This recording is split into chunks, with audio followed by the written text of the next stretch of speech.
ದಾಳಿಯನ್ನ ನಡೆಸಿದೆ. ದುಬೈ ಏರ್ಪೋರ್ಟ್ನ ಇಂಧನ ಟ್ಯಾಂಕ್ನಲ್ಲಿ ಬೆಂಕಿ ಕಾಣಿಸಿದೆ. ಇರಾನ್ ದಾಳಿಯಲ್ಲಿ ಓರ್ವ ಪ್ಯಾಲೆಸ್ತೀನಿ ಪ್ರಜೆ ಸಾವನ್ನಪ್ಪಿದ್ದಾರೆ. ದುಬೈ ಏರ್ಪೋರ್ಟ್ನ ಇಂಧನ ಟ್ಯಾಂಕ್ ಅಲ್ಲಿ ಬೆಂಕಿಯಾಗಿದೆ. ದುಬೈ ಏರ್ಪೋರ್ಟ್ ಮೇಲೆ ಇರಾನ್ ಡ್ರೋನ್ ದಾಳಿಯನ್ನ ನಡೆಸಿದ ಪರಿಣಾಮವಾಗಿದೆ. ಇರಾನ್ ದಾಳಿಯಲ್ಲಿ ಓರ್ವ ಪ್ಯಾಲೆಸ್ತೀನಿ ಪ್ರಜೆ ಸಾವನ್ನಪ್ಪಿದ್ದು, ಮಿಸೈಲ್ ದಾಳಿಯಿಂದಾಗಿ ಪ್ಯಾಲೆಸ್ತೀನಿ ಪ್ರಜೆ ದುರ್ಮರಣಕ್ಕೀಡಾಗಿದ್ದಾರೆ. ದುಬೈ ಏರ್ಪೋರ್ಟ್ ಕಾರ್ಯಾಚರಣೆ ಕಂಪ್ಲೀಟ್ ಆಗಿ ಸ್ಥಗಿತ ಆಗಿದೆ. ಏನೂ ಕೂಡ ಕಾರ್ಯಾಚರಣೆ ಇಲ್ಲ, ಅಲ್ಲಿ ಯಾವುದೇ ಆಕ್ಟಿವಿಟೀಸ್ ಇಲ್ಲ. ವಿಮಾನಗಳು ಬರೋದು ಹೋಗೋದು, ಜನರ ವಿಚಾರ ಯಾವುದು ಕೂಡ ಇಲ್ಲ. ಕಂಪ್ಲೀಟ್ ಆಗಿ ಇದೀಗ ಬಂದ್ ಆಗಿದೆ. ಯಾರ್ಯಾರು ಏರ್ಪೋರ್ಟ್ನ ಒಳಗಡೆ ಇದ್ರು ಅವರು ಅಲ್ಲೇ ಈಗ ಯಾವುದೇ ಫ್ಲೈಟ್ಗಳು ಕೂಡ ಹಾರಾಟವನ್ನ ಮಾಡ್ತಾ ಇಲ್ಲ. ಸದ್ಯಕ್ಕೆ ಈಗ ತಾತ್ಕಾಲಿಕವಾಗಿ ದುಬೈ ಏರ್ಪೋರ್ಟ್ ಅನ್ನ ಸ್ಥಗಿತಗೊಳಿಸಲಾಗಿದೆ.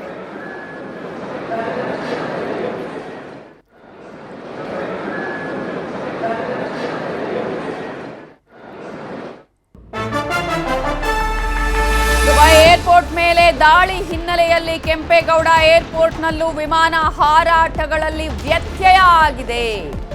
ದುಬೈಗೆ ಹೋಗ್ತಾ ಇದ್ದ ಎಮಿರೇಟ್ಸ್ ಫ್ಲೈಟ್ಸ್ ದೇವನಹಳ್ಳಿಗೆ ವಾಪಸ್ ಆಗಿದೆ.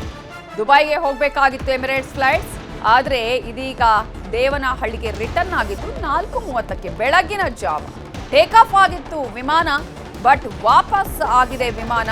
ಈಗ ಕಾದು ಕೂತಿದ್ದಾರೆ ಪ್ರಯಾಣಿಕರು, ಯಾಕಂದ್ರೆ ಅಲ್ಲಿ ತಾತ್ಕಾಲಿಕವಾಗಿ ಬಂದ್ ಮಾಡಲಾಗಿದೆ. ಯಾವಾಗ ಏನಾಗುತ್ತೆ ಅಂತ ಹೇಳೋದಕ್ಕೆ ಸಾಧ್ಯ ಇಲ್ಲ. ಹಾಗಾಗಿ ಅನಗತ್ಯವಾಗಿ ಈ ರೀತಿಯಾದಂತಹ ಅಪಾಯವನ್ನ ತಂದುಕೊಳ್ಳೋದು ಬೇಡ. ಜೊತೆಗೆ ಅಲ್ಲೂ ಕೂಡ ಕಾರ್ಯಾಚರಣೆ ಸ್ಥಗಿತ ಆಗಿರುವ ಹಿನ್ನೆಲೆಯಲ್ಲಿ ಇದೀಗ ಕೆಂಪೇಗೌಡ ಏರ್ಪೋರ್ಟ್ನಲ್ಲಿ ಪ್ರಯಾಣಿಕರು ಪರದಾಟವನ್ನ ಮಾಡ್ತಾ ಇದ್ದಾರೆ. ಕಾರಣ 4:30ಕ್ಕೆ ಬೆಳಗಿನ ಜಾವ ಫ್ಲೈಟ್ ಹೋಗಿತ್ತು, ಟೇಕ್ ಆಫ್ ಆಗಿತ್ತು, ಬಟ್ ವಾಪಸ್ ಆಗಿದೆ ವಿಮಾನ. ದುಬೈ ವಿಮಾನ ನಿಲ್ದಾಣದ ಮೇಲೆ ದಾಳಿ ಹಿನ್ನೆಲೆ ಕೆಐನಿಂದ ಹೊರಡಬೇಕಾಗಿದ್ದ ವಿಮಾನಗಳನ್ನು ಕ್ಯಾನ್ಸಲ್ ಮಾಡಲಾಗಿದೆ. ದುಬೈ ಜೆದ್ದಾ ಭಾಗಗಳಿಗೆ ವಿಮಾನಗಳು ಹೊರಡಬೇಕಾಗಿತ್ತು.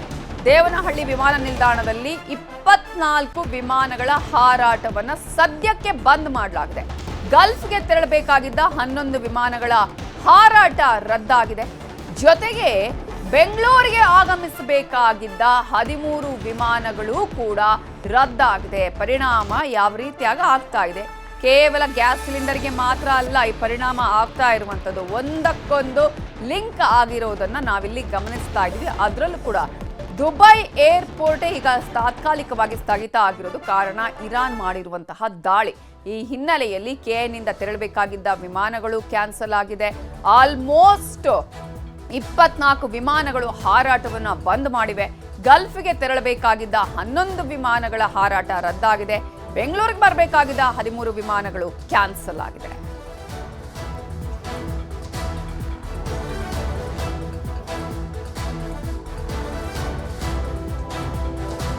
ಇದರ ಬಗ್ಗೆ ಇನ್ನಷ್ಟು ಡೀಟೇಲ್ಸ್ ಕೊಡೋದಕ್ಕೆ ನಮ್ಮ ನ್ಯೂಸ್ ಎಡಿಟರ್ ಆಗಿರುವಂತಹ ರಾಘವೇಂದ್ರ ಗುಡಿ ನೇರ ಸಂಪರ್ಕದಲ್ಲಿ ಜಾಯ್ನ್ ಆಗಿದ್ದಾರೆ.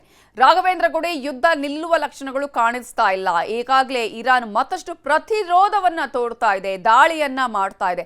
ಅದರ ಎಫೆಕ್ಟ್ ಈಗಾಗಲೇ ದುಬೈ ಏರ್ಪೋರ್ಟ್ ಅಲ್ಲಿ ಕಂಪ್ಲೀಟ್ ಆಗಿ ಕಾರ್ಯಾಚರಣೆಯನ್ನ ನಿಲ್ಲಿಸಿರೋದು. ಏನೆಲ್ಲ ಬೆಳವಣಿಗೆಗಳು ಆಗಿದೆ ಈ ಹಿನ್ನೆಲೆಯಲ್ಲಿ ಭಾರತದ ಮೇಲೆ ಆಗಿರುವಂತಹ ಎಫೆಕ್ಟ್ಗಳು? ದುಬೈಯನ್ನು ವಿಶ್ವದ ಆರ್ಥಿಕತೆಯ ರಾಜಧಾನಿಯಾಗಿ ಅಭಿವೃದ್ಧಿಪಡಿಸೋದಕ್ಕೆ ಮತ್ತು ಅದಕ್ಕೆ ಸಂಬಂಧಪಟ್ಟ ಹಾಗೆ ಸಾಕಷ್ಟು ಕೆಲಸಗಳಾಗ್ತಾ ಇತ್ತು. ಇತ್ತೀಚಿನ ದಿನಗಳಲ್ಲಿ ನಾವು ನೋಡ್ತಾ ಇದ್ರಿ, ಅದರಲ್ಲೂ ಅಮೆರಿಕನ್ ಅತಿ ದೊಡ್ಡ ಕಂಪನಿಗಳು ಇನ್ವೆಸ್ಟ್ಮೆಂಟ್ ಇರುವಂಥ ಒಂದು ರಾಷ್ಟ್ರವನ್ನಾಗಿ ಪರಿಗಣಿಸಲಾಗ್ತಾ ಇತ್ತು ನವಿತಾ. ಆದರೆ ಈಗ ಯಾವಾಗ ಯುದ್ಧ ಶುರುವಾಗುತ್ತೆ, ಇರಾನ್ ಮೇಲೆ ಇಸ್ರೇಲ್ ಮತ್ತು ಅಮೆರಿಕ ದಾಳಿಯನ್ನು ಕೈಗೊಳ್ತವೆ. ಅದಾದ ಬಳಿಕ ಇರಾನ್ ಕೂಡ ನೇರವಾಗಿ ಅಮೆರಿಕದ ಮೇಲೆ ದಾಳಿ ಮಾಡದೇ ಇದ್ರು, ಅಮೆರಿಕವಾದ ಹಿತಾಸಕ್ತಿ ಇರುವಂಥ ಪ್ರದೇಶಗಳಿದ್ದಾವೆ ಅವುಗಳ ಮೇಲೆ ದಾಳಿಯನ್ನು ಮಾಡ್ತಾನೆ ಬರ್ತಾ ಇತ್ತು. ಆ ದಾಳಿಯ ಯಾವ ಮಟ್ಟಿಗೆ ಅದರ ಒಂದು ದಾಳಿ ಈಗ ನಡೀತಾ ಇದೆ ಅಂತ ಗಮನಿಸೋದಾದ್ರೆ, ಒಂದು ಕಡೆಯಿಂದ ನೇರವಾಗಿ ಅಲ್ಲಿಯ ಒಂದು ಸೇನಾ ನೆಲೆಗಳ ಮೇಲೆ ದಾಳಿಯ ಜೊತೆಗೆ ನಾಗರಿಕರು ಅತ್ಯಂತ ಹೆಚ್ಚಾಗಿ ಬಳಕೆ ಮಾಡಿಕೊಳ್ಳುವಂಥ ಏರ್ಪೋರ್ಟ್ಸ್ಗಳು ಅಥವಾ ದೊಡ್ಡ ದೊಡ್ಡ ಬ್ಯಾಂಕ್ಗಳು ಅವುಗಳನ್ನ ಕೂಡ ಈಗ ಇರಾನ್ ಟಾರ್ಗೆಟ್ ಮಾಡ್ತಾ ಇದೆ. ಅದರ ಮುಂದುವರೆದ ಭಾಗವಾಗಿ ಇಂದು ಸಹ ಬೆಳಗಿನ ಜಾವ ಒಂದು 6 ರಿಂದ 7 ಗಂಟೆ ಸಮಯಕ್ಕೆ ಸರಿಯಾಗಿ ನಾವು ಗಮನಿಸ್ತಾ ಇದ್ರೆ ಡ್ರೋನ್ಗಳಿಂದ ದುಬೈ ಏರ್ಪೋರ್ಟ್ ಮೇಲೆ ದಾಳಿಯನ್ನ ಮಾಡಲಾಗ್ತಾ ಇದೆ. ಅಂದ್ರೆ ದುಬೈ ಏರ್ಪೋರ್ಟ್ ಅನ್ನ ಸಂಪೂರ್ಣವಾಗಿ ಸ್ಥಗಿತಗೊಳಿಸೋದಕ್ಕೆ ಬೇಕಾಗಿರ್ತಕ್ಕಂಥ ಎಲ್ಲ ಪ್ರಯತ್ನವನ್ನ ಇರಾನ್ ಮಾಡ್ತಾ ಇತ್ತು, ಅದು ಇವತ್ತು ಬಹುತೇಕವಾಗಿ ಯಶಸ್ವಿ ಆದ ಕಾಣಿಸ್ತಾ ಇದೆ. ಯಾಕಂದ್ರೆ ಇರಾನ್ನಿಂದ ಇದು ದುಬೈನಿಂದ ಹೊರಡುವಂಥ ಫ್ಲೈಟ್ಸ್ಗಳು ಸಂಪೂರ್ಣವಾಗಿ ಅದನ್ನು ಬಂದ್ ಮಾಡಲಾಗಿದೆ. ದುಬೈಗೆ ಬರಬೇಕಿದ್ದಂಥ ಫ್ಲೈಟ್ಸ್ಗಳೇನಿದ್ದಾವೆ ಅದು ಕೂಡ ಆಗದ ಹಾಗೆ ಈಗ ಏರ್ಪೋರ್ಟ್ ಅನ್ನು ಬಂದ್ ಮಾಡಲಾಗಿದೆ. ಇದೇ ಕಾರಣದಿಂದಾಗಿ ಭಾರತ ಸೇರಿದ ಹಾಗೆ ವಿಶ್ವಾದ್ಯಂತ ಸಾಕಷ್ಟು ಪ್ರಯಾಣಿಕರು ದುಬೈಗೆ ಹೋಗಬೇಕಾದಂಥವ್ರು ಅಥವಾ ದುಬೈಗೆ ಹೋಗಿ ಮರಳಿ ತಮ್ಮ ತಮ್ಮ ದೇಶಕ್ಕೆ ಹೋಗಬೇಕನ್ನಂಥವ್ರು ಅಲ್ಲಿ ಇವತ್ತು ಸ್ಟ್ರಾಂಗಲ್ ಆಗುವಂಥ ಪರಿಸ್ಥಿತಿ ನಿರ್ಮಾಣ ಆಗ್ತಾ ಇದೆ.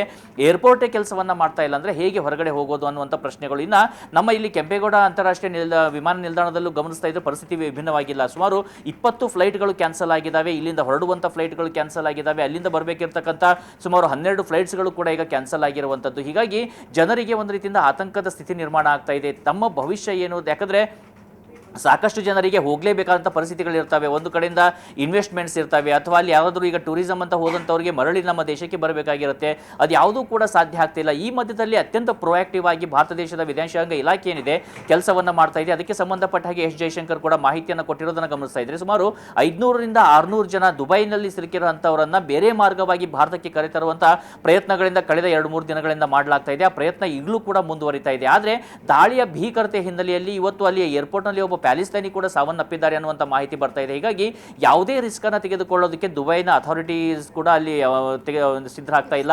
ಅದೇ ಕಾರಣದಿಂದಾಗಿ ದುಬೈ ಏರ್ಪೋರ್ಟ್ ಅನ್ನು ಸಂಪೂರ್ಣವಾಗಿ ಬಂದ್ ಮಾಡಲಾಗ್ತಾ ಇದೆ. ಹಾಗಿದ್ರೆ ಈ ಯುದ್ಧ ಮತ್ತಷ್ಟು ಪ್ರೊಲಾಂಗ್ಡ್ ಆಗುವಂಥ ಎಲ್ಲ ಲಕ್ಷಣಗಳು ಕಾಣಿಸ್ತಾ ಇದ್ದಾವೆ ಅನ್ನುವಂಥ ಪ್ರಶ್ನೆ ಸಹಜವಾಗಿ ಮೂಡುತ್ತೆ. ಒಂದು ಕಡೆಯಿಂದ ಡೊನಾಲ್ಡ್ ಟ್ರಂಪ್ ಕೊಡ್ತಿರುವಂಥ ಮಾಹಿತಿಯನ್ನು ನೋಡ್ತಾ ಇದ್ರೆ ನಿನ್ನೆ ತಾನೇ ಅವರ ಒಂದು ಆಡಿಯೋನ ರಿಲೀಸ್ ಮಾಡಲಾಯಿತು. ಈಗ ಸಂಪೂರ್ಣವಾಗಿ ಇರಾನ್ ನಮಗೆ ಶರಣಾಗಿದೆ, ಇರಾನ್ ಇನ್ನು ಯುದ್ಧವನ್ನು ಮಾಡೋದಿಲ್ಲ ಅಂತ ಹೇಳ್ತಾ ಇದೆ ಅಂತೇಳಿ ಒಂದು ಕಡೆಯಿಂದ ಹೇಳಿಕೆಯನ್ನು ಕೊಡ್ತಾರೆ. ಇನ್ನೊಂದು ಕಡೆಯಿಂದ ಬೇರೆ ದೇಶಗಳು ಕೂಡ ಈ ನಮ್ಮ ಕೈ ಜೋಡಿಸಬೇಕು, ಚೈನಾ ಇರ್ಬೋದು ಅಥವಾ ಫ್ರಾನ್ಸ್ ಇರ್ಬೋದು, ಜಪಾನ್ ಇರ್ಬೋದು, ಹರ್ಮೋಜ್ ಜಲಸಂಧಿಯನ್ನು ಕ್ಲಿಯರ್ ಮಾಡೋದಕ್ಕೆ ಈ ಎಲ್ಲ ದೇಶಗಳು ನಮ್ಮ ಕೈ ಜೋಡಿಸಬೇಕು, ನಮಗೆ ನಿಮ್ಮ ಸಹಾಯ ಬೇಕು ಅಂತ ಕೇಳ್ತಾ ಇದ್ದಾರೆ. ಮತ್ತೊಂದು ಕಡೆಯಿಂದ ನೋಡ್ತಾ ಇದ್ರೆ ನಮ್ಮ ಟಾರ್ಗೆಟ್ಗಳೆಲ್ಲ ಹಿಟ್ ಮಾಡಿದ್ದೀವಿ, ಇರಾನನ್ನು ಸಂಪೂರ್ಣವಾಗಿ ನಾವು ನಾಶ ಮಾಡ್ತಾ ಇದ್ದೀವಿ, ಇದೇ ರೀತಿಯಾಗಿ ಯುದ್ಧ ಮುಂದುವರಿದ್ರೆ ನಾವು ಇರಾನನ್ನು ಉಳಿಸೋದೇ ಇಲ್ಲ, ಹೀಗಾಗಿ ಅಲ್ಲಿಯ ಆಡಳಿತ ಕೂಡ ಶರಣಾಗ್ತಾ ಇದೆ ಅಂತ ಹೇಳಿಕೆಯನ್ನು ಕೊಡ್ತಾ ಇದ್ದಾರೆ. ಆದರೆ ಆನ್ ಗ್ರೌಂಡಲ್ಲಿ ಇದು ಯಾವುದೂ ಕೂಡ ಕಾಣಿಸ್ತಾ ಇಲ್ಲ. ಇದೇ ಎಲ್ಲವನ್ನು ಗಮನಿಸ್ತಾ ಇದ್ರೆ ಡೊನಾಲ್ಡ್ ಟ್ರಂಪ್ ಈ ವಿಚಾರದಲ್ಲೂ ಕೂಡ ಸಂಪೂರ್ಣವಾಗಿ ಲೆಕ್ಕವನ್ನು ತಪ್ಪಿದ್ರ, ಅವರ ಒಂದು ಯಾವುದೇ ಲೆಕ್ಕಾಚಾರದೇ ಯುದ್ಧಕ್ಕೆ ಧುಮುಕಿದ್ರ ಅನ್ನುವಂಥ ಪ್ರಶ್ನೆಗಳು ಬರ್ತಾ ಇದ್ದಾವೆ. ಒಂದು ರೀತಿಯಿಂದ ರಿಲೀಫ್ ಅಂದರೆ ಇಸ್ರೇಲ್ಗೆ ಸಿಕ್ಕಿರುವಂಥದ್ದು ಬೆಂಜಮಿನ್ ನೆತನ್ಯಾಹು ಇನ್ನೂ ಕೂಡ ಜೀವಂತವಾಗಿದ್ದಾರೆ ಅನ್ನುವಂಥ ಮಾಹಿತಿ ಬಂದ ಬಳಿಕ. ಆದರೆ ಅಲ್ಲೂ ಕೂಡ ಸಾಕಷ್ಟು ಪ್ರಶ್ನೆಗಳಿತ್ತು. ಇವತ್ತು ಇಸ್ರೇಲ್ ಪರಿಸ್ಥಿತಿ ಕೂಡ ವಿಭಿನ್ನವಾಗಿಲ್ಲ ನವಿತಾ, ನಾವು ಹೆಚ್ಚಾಗಿ ಅದನ್ನು ಗಮನಿಸ್ತಾ ಇಲ್ಲ ಅಷ್ಟೇ, ಆದರೆ ಅಲ್ಲಿಂದ ವಿಡಿಯೋಗಳು ಹೆಚ್ಚಾಗಿ ಬರ್ತಾ ಇಲ್ಲ. ದುಬೈ ರೀತಿಯಾಗಿ ಇವತ್ತು ಇಸ್ರೇಲ್ ಕೂಡ ಅದರಲ್ಲೂ ಟೆಲ್ ಅವೀವ್ ಮೇಲೆ ನಿರಂತರವಾಗಿ ಮಿಸೈಲ್ ದಾಳಿಗಳನ್ನು ಮಾಡ್ತಾನೆ ಇದೆ ಇರಾನ್. ಹೀಗಾಗಿ ಅಲ್ಲಿರ್ತಕ್ಕಂಥ ಜನರಿಗೂ ಕೂಡ ನಾವು ಸುರಕ್ಷಿತವಾಗಿದ್ದೀವಿ ಅನ್ನುವಂಥ ಭಾವನೆಗಳಿಲ್ಲ. ಅಲ್ಲೂ ಕೂಡ ಈಗ ಪ್ರತಿಭಟನೆಗಳು ನಡೀತಾ ಇರುವಂಥ ವರದಿಗಳು ಕೂಡ ಬರ್ತಾ ಇದ್ದಾವೆ. ಅಂದರೆ ಈ ಯುದ್ಧದಿಂದ ಯಾರಿಗೆ ಲಾಭವಾಯಿತು ಅನ್ನುವಂಥ ಪ್ರಶ್ನೆ ಬಂದರೆ ಇಲ್ಲಿ ಯಾರಿಗೂ ಲಾಭವಾಗಿಲ್ಲ, ಕೇವಲ ಸರ್ವನಾಶ ಮಾತ್ರ ಆಗ್ತಾ ಇದೆ ಅನ್ನೋದು ಮಾತ್ರ ಸ್ಪಷ್ಟವಾಗಿ ಗೋಚರವಾಗ್ತಾ ಇದೆ ನವಿತಾ. ಈಗಾಗಲೇ ಫ್ಲೈಟ್ಗಳು ಬರ್ತಾ ಇಲ್ಲ, ಕ್ಯಾನ್ಸಲ್ ಆಗ್ತಾ ಇದೆ ಹೋಗುವಂಥದ್ದು. ಇಂತಹ ಸಂದರ್ಭದಲ್ಲಿ ಈಗ ಇರುವಂತಹ ಪ್ರಯಾಣಿಕರಿಗೂ ಕೂಡ ಆತಂಕ. ಏನು, ಯಾವ ರೀತಿಯಾಗಿ ಇದಕ್ಕೆ ಏನಾದರೂ ಪರಿಹಾರ ಇದೆಯಾ ಇಲ್ಲ ಅನ್ನುವಂತಹ ವಿಚಾರಕ್ಕೆ ಸಂಬಂಧಪಟ್ಟಾಗ, ಯಾಕೆಂದರೆ ಯಾರು ಕೂಡ ಅದನ್ನು ಸದ್ಯಕ್ಕಂತ ಹೇಳುವಂತಹ ಪರಿಸ್ಥಿತಿಯಲ್ಲಿ ಇಲ್ಲ. ಬಟ್ ವಾಟ್ ನೆಕ್ಸ್ಟ್ ಅನ್ನುವಂತಹ ಪ್ರಶ್ನೆ ಈಗ ಹೇಗೆ, ಏನಾದರೂ ಅಂದರೆ ದುಬೈ ಏರ್ಪೋರ್ಟಲ್ಲಿ ಕೂಡ ತಾತ್ಕಾಲಿಕವಾಗಿ ಸ್ಥಗಿತ ಮಾಡಿದ್ರು ಕೂಡ ಓಪನ್ ಮಾಡುವಂತಹ ಚಾನ್ಸಸ್ಗಳು ಇರುತ್ತಾ, ಅಥವಾ ಕಂಪ್ಲೀಟಾಗಿ ಕ್ಯಾನ್ಸಲೇ ಆಗುವಂತಹ ಚಾನ್ಸಸ್ ಇದೆಯಾ ಫ್ಲೈಟ್ಸ್ಗಳು, ಹೇಗೆ?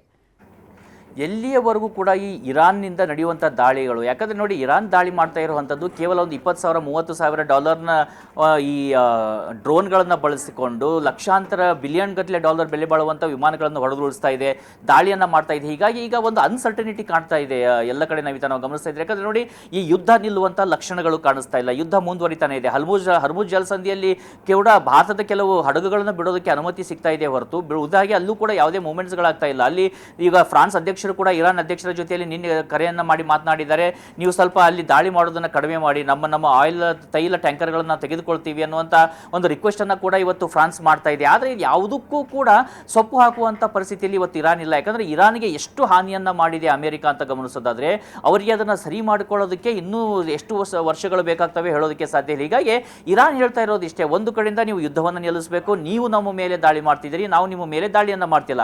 ಎರಡನೆಯದಾಗಿ ಈ ಒಂದು ಹರ್ಮುಜ್ ಜಲಸಂಧಿ ಮಾತ್ರ ಅಲ್ಲ, ಸಂಪೂರ್ಣವಾಗಿ ಅರೇಬಿಯನ್ ಸಿಯಲ್ಲಿ ಎಲ್ಲೆಲ್ಲಿ ನಿಮ್ಮ ನೆಲೆಗಳಿದ್ದಾವೆ, ಅಮೆರಿಕದ ನೆಲೆಗಳಿದ್ದಾವೆ, ಅದನ್ನು ಅವರು ತೆರವು ಮಾಡಬೇಕು. ಮೂರನೇದು, ನಮಗೆ ಆಗಿರುವಂಥ ಹಾನಿ ಏನಿದೆ ಆ ಹಾನಿಯನ್ನು ಭರಿಸ್ಕೊಡ್ಬೇಕು. ಇದಕ್ಕೆ ಒಪ್ಪಿದರೆ ಮಾತ್ರ ನಾವು ಕೂಡ ಯುದ್ಧವನ್ನು ನಿಲ್ಲಿಸ್ತೀವಿ, ಸೀಸ್ ಫೈರ್ ಅನ್ನು ಒಪ್ಪಿಕೊಳ್ತೀವಿ ಅಂತೇಳಿ ಬಹಿರಂಗವಾಗಿರ್ತಕ್ಕಂಥ ಹೇಳಿಕೆಯನ್ನು ಇರಾನ್ನಿಂದ ಬರ್ತಿರೋದು. ಹೀಗಾಗಿ ಸಹಜವಾಗಿ ಇರುವಂಥ ಪ್ರಶ್ನೆ ಅಂದರೆ ಅಮೆರಿಕ ನಿಜಕ್ಕೂ ಕೂಡ ಅವ್ರು ಹೇಳ್ತಿರೋ ಹಾಗೆ ಅವರದ್ದೇ ಮೇಲುಗೈ ಆಗ್ತಾ ಇದ್ರೆ ಯಾಕೆ ಇರಾನ್ ಇಷ್ಟು ದಾಳಿಯನ್ನು ಮುಂದುವರಿಸ್ತಾ ಇದೆ, ಹಾಗಿದ್ರೆ ಅಲ್ಲಿ ಆಗ್ತಾ ಇರುವಂಥದ್ದು ಏನು ಅನ್ನುವಂಥ ಪ್ರಶ್ನೆಗಳು ಸಹಜವಾಗಿದ್ದಾವೆ. ಇನ್ನೊಂದು ಕಡೆಯಿಂದ ನೋಡ್ತಾ ಇದ್ರೆ ಇರಾನ್ ಕೂಡ ದಾಳಿಯನ್ನು ನಿಲ್ಲಿಸುವಂತ ಮಾತುಗಳನ್ನೇ ಆಡ್ತಾ ಇಲ್ಲ. ಇವತ್ತು ಇರಾನ್ನ ರೆವಲ್ಯೂಷನರಿ ಗಾರ್ಡ್ಸ್ ಏನಿದ್ದಾರೆ ಅವರು ಕೂಡ ಇವತ್ತು ಒಂದು ಕಡೆಯಿಂದ ದಾಳಿ ಮುಂದುವರಿಸ್ತಾ ಇದ್ದಾರೆ, ಮತ್ತೊಂದು ಕಡೆ ಅವರ ಮಿಸೈಲ್ ಪಡೆಗಳು ನಿರಂತರವಾಗಿ ದಾಳಿ ಮಾಡ್ತಾ ಇದ್ದಾವೆ. ಜೊತೆಗೆ ಇವತ್ತು ನಿನ್ನೆಯಿಂದ ನಡೀತಾ ಇರುವಂತಹ ಒಂದು ಡೆವಲಪ್ಮೆಂಟ್ ಅನ್ನ ಗಮನಿಸಬೇಕು ನವಿತಾ. ಏನಂದ್ರೆ ಇಷ್ಟು ದಿನಗಳ ಕಾಲ ಕೇವಲ ಡ್ರೋನ್ ಮತ್ತು ಕೆಲವೊಂದಿಷ್ಟು ಅವರ ಬೇಸಿಕ್ ಮಿಸೈಲ್ ಗಳನ್ನ ದಾಳಿ ಮಾಡ್ತಾ ಇದ್ದಂತ ಇರಾನ್ ಈಗ ಅತ್ಯಾಧುನಿಕವಾಗಿರ್ತಕ್ಕಂಥ ಮಿಸೈಲ್ ಅನ್ನ ದಾಳಿ ಮಾಡೋದಕ್ಕೆ ಶುರು ಮಾಡ್ತಾ ಇದೆ. ಅದರಲ್ಲೂ ಪ್ರಮುಖವಾಗಿ MRV ಗಳನ್ನ ಕೂಡ ಅಂದ್ರೆ ಮಲ್ಟಿಪಲ್ ಹೆಡ್ಸ್ ಇರ್ತಕ್ಕಂಥ ರಾಕೆಟ್ಸ್ ಗಳನ್ನ ಕೂಡ ಬಳಸೋದಕ್ಕೆ ಈಗ ಮುಂದಾಗ್ತಾ ಇರುವಂತದ್ದು ಇರಾನ್. ಹೀಗಾಗಿ ಸಹಜವಾಗಿ ಯುದ್ಧದ ಭೀಕರತೆ ಹೆಚ್ಚಾಗ್ತಾ ಇದೆ. ಇವತ್ತಿನ ಪರಿಸ್ಥಿತಿಯಲ್ಲಿ ನಾವು ನೋಡ್ತಾ ಇದ್ರೆ ಇರಾನ್ಗೆ ಕಳೆದುಕೊಳ್ಳೋಕೆ ಏನಿಲ್ಲ, ಯಾಕಂದ್ರೆ ಅವ್ರು ಏನಿದೆ ಎಲ್ಲವೂ ಬಹುತೇಕವಾಗಿ ಕಳೆದುಕೊಂಡಾಗಿದೆ. ಆದ್ರೆ ಅವರು ಉಳಿದಂತ ದೇಶಗಳಿಗೆ ಹಾನಿಯನ್ನ ಮಾಡೋದು ಮುಂದುವರಿಸೋದನ್ನು ಕೂಡ ತಡೆಯೋದಕ್ಕೆ ಸಾಧ್ಯ ಆಗ್ತಾ ಇಲ್ಲ. ಹೀಗಾಗಿ ಇವತ್ತು ಒಬ್ಬರು ಯಾರಾದ್ರೂ ಮಧ್ಯಸ್ಥಿಕೆಯನ್ನು ವಹಿಸಿ ಎಲ್ಲ ಪಾರ್ಟಿಗಳನ್ನ ಮನವೊಲಿಸುವಂತ ಪ್ರಯತ್ನವನ್ನ ಮಾಡೋದಕ್ಕೆ ಸಾಧ್ಯ ಇದೆ. ವಿಶ್ವಸಂಸ್ಥೆ ಯಾವತ್ತೂ ಸತ್ತು ಹೋಗಿದೆ, ಇನ್ನು ವಿಶ್ವದ ಬೇರೆ ಬೇರೆ ಆರ್ಗನೈಸೇಷನ್ಸ್ಗಳು ಬಹುತೇಕವಾಗಿ ಸತ್ತು ಹೋಗಿದ್ದಾವೆ. ಹೀಗಾಗಿ ಈಗ ಅಮೆರಿಕದ ಅಧ್ಯಕ್ಷರು ಇಲ್ಲಿ ನೇರವಾಗಿ ಮಾತನಾಡ್ತಾರ ಅಥವಾ ಫ್ರಾನ್ಸ್ನ ಅಧ್ಯಕ್ಷರು ಮಾತನಾಡ್ತಾರೆ, ಯಾರು ಮಧ್ಯಸ್ಥಿಕೆ ವಹಿಸ್ತಾರೆ ಅನ್ನುವಂತ ಪ್ರಶ್ನೆಗಳಂತೂ ಮೂಡ್ತಾ ಇದ್ದಾವೆ. ಆದ್ರೆ ಯುದ್ಧದ ಅನ್ಸರ್ಟನಿಟಿ ಮುಂದುವರಿತಾ ಇದೆ. ಇದೇ ರೀತಿಯಾದಂತಹ ಪರಿಸ್ಥಿತಿ ಮುಂದುವರೆದ್ರೆ ಪೆಟ್ರೋಲ್ ಮತ್ತು ಡೀಸೆಲ್ ದರದಲ್ಲೂ ಕೂಡ ಗಣನೀಯವಾದಂತಹ ಏರಿಕೆ ಆಗುವಂತ ಲಕ್ಷಣಗಳು ಕೂಡ ಇದಾವೆ ನವಿತಾ. ಥ್ಯಾಂಕ್ ಯು ರಾಘವೇಂದ್ರ ಗುಡಿ ಡೀಟೇಲ್ಸ್ಗೆ.